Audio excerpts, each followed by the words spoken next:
This is what I started with. I started with Kroger has a cod fillet, wild caught, and typically everything I'm getting is wild caught. So it's a big bag of cod, and it's about I want to say $9 or maybe $10, but it has individually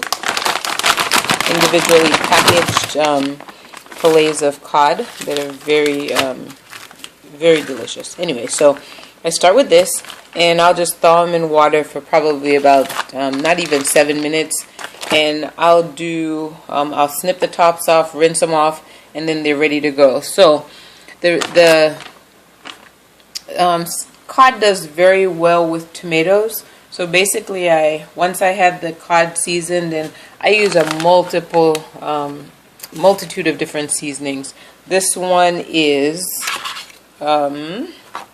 bay seasoning that I get from the farmer's market, and I also have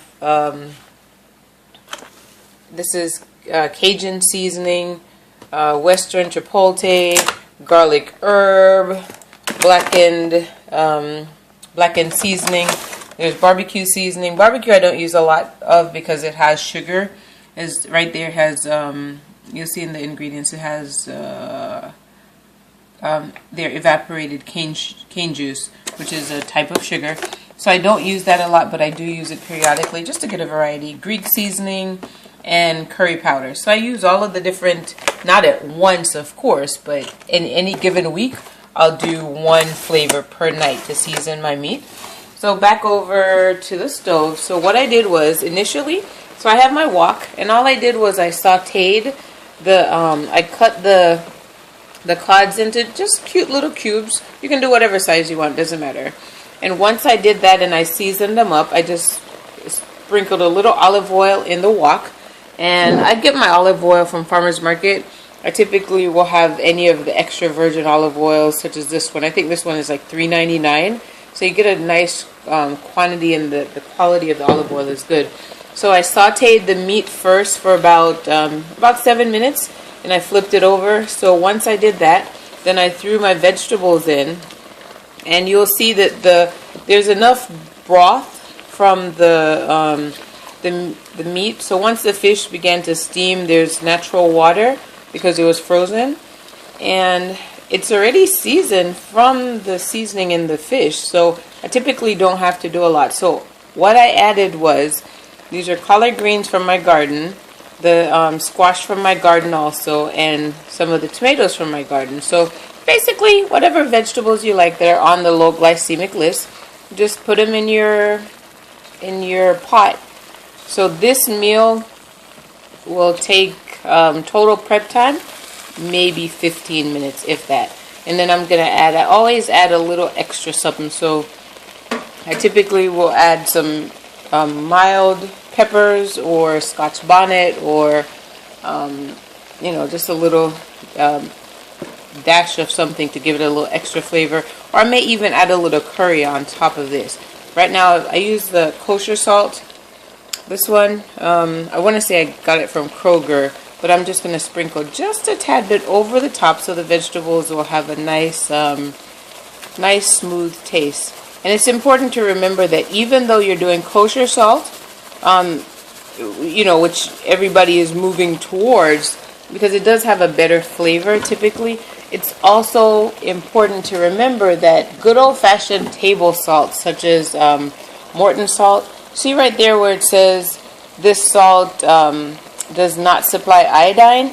You want to make sure that you are getting a salt that supplies iodine. And typically the table salts do, because we're not getting iodine from our foods.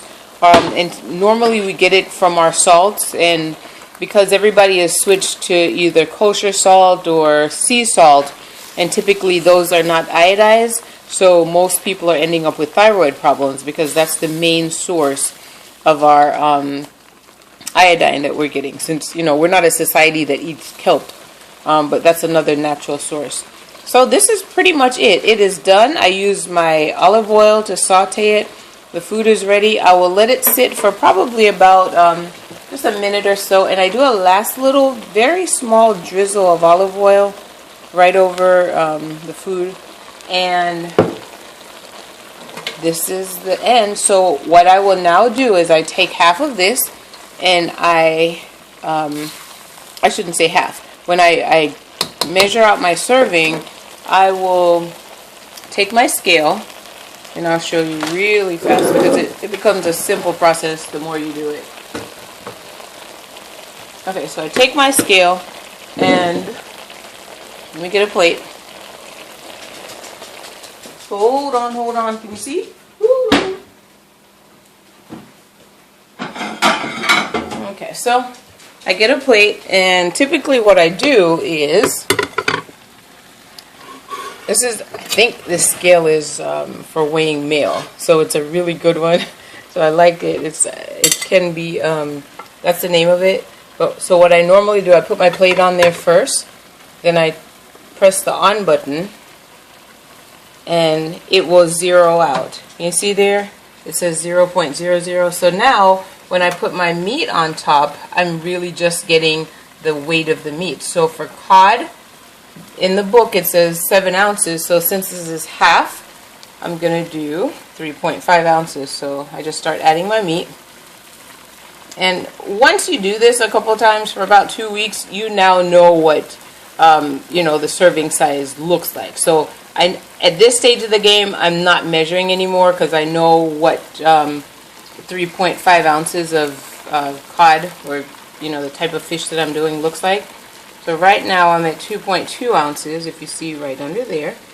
Okay, so I'm now at 2.9, and I just keep adding until I'm there. And notice I'm not adding any of the vegetables yet. So 3.7. I mean, initially when I started, I was when I say strict, so 3.5. So there we are. So that's 3.5. So that's, that's a good serving of meat right there. So that's 3.5 ounces. So once it's there, I no longer need to weigh it. So I take it off the scale. And I can now add my vegetables. So I'll turn my stove off, and I add my vegetables. So I know I can have my other 1.5 servings of the vegetables, since I had 1.5 for lunch. So I'll just add basically 1.5 cups. And it's based on the type of vegetables, but this is about it right here. And this will be my dinner. So this is my lean and green for the night. Now it's kind of late. Normally I'm not cooking this late, but I got caught up in a book and I was reading it. So this right here is my lean and green for the evening, and it's made with all vegetables from my garden, and also the codfish. Hope you enjoy. Can you smell that aroma? Delicious.